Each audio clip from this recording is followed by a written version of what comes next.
डालकर बीवी के पेट में घोंप दिया। बिल्लू की बीवी वहीं मर गई। यह देखकर वहां बैठे लोग बिल्लू पर चिल्लाने लगे और कहने लगे, तुमने इतनी सी बात पर अपनी बीवी को जान से मार दिया। बिल्लू सौदागर ने कहा, आप लोग फिक्र न करें, यह तो हमारा रोज का है। मैं अक्सर गुस्से में आकर अपनी बीवी को जान से मार देता हूँ और दोबारा उस बीन की मदद से उसे जिंदा भी कर देता हूँ। उसने दीवार पर लटकी हुई बीन को लाया और अपनी बीवी के पास बैठकर बजाने लगा।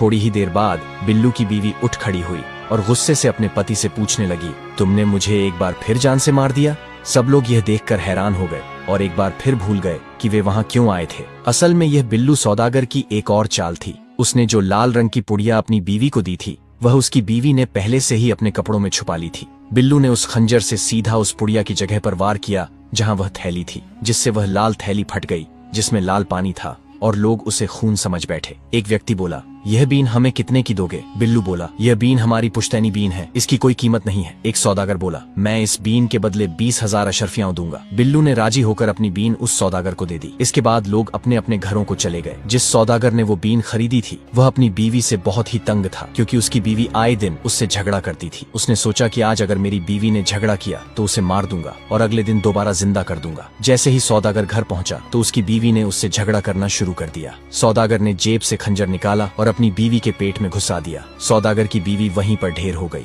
सुबह उठकर सौदागर ने सोचा कि चलो अब बीवी को जिंदा किया जाए। उसने बीन ली और बीवी के पास बैठकर उसे बजाने लगा, मगर बीवी जिंदा न हुई। काफी देर गुजर गई। वह बीन बजाते बजाते थक गया, मगर बीवी न उठी। आहिस्ता आहिस्ता उसे यह एहसास होने लगा कि वह कितनी बड़ी बेवकूफी कर बैठा है। वह मुंह लटकाए घर से बाहर निकला तो लोग पूछने लगे, क्या हुआ भाई, बीन ने काम किया कि नहीं?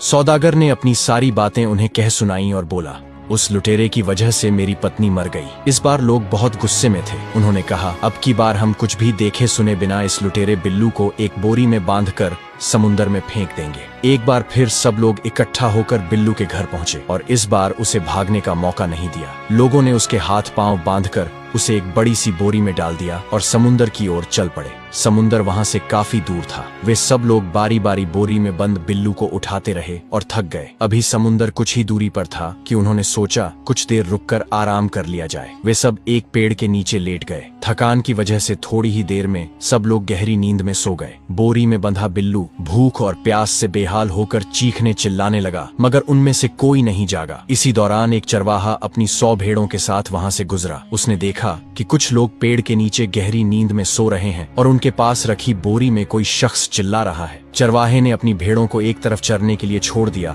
और बोरी खोलकर बिल्लू से पूछा, तुम कौन हो और ये आसपास सोए हुए लोग कौन हैं? बिल्लू ने कहा, ये जितने भी लोग सो रहे हैं ये मेरे खानदान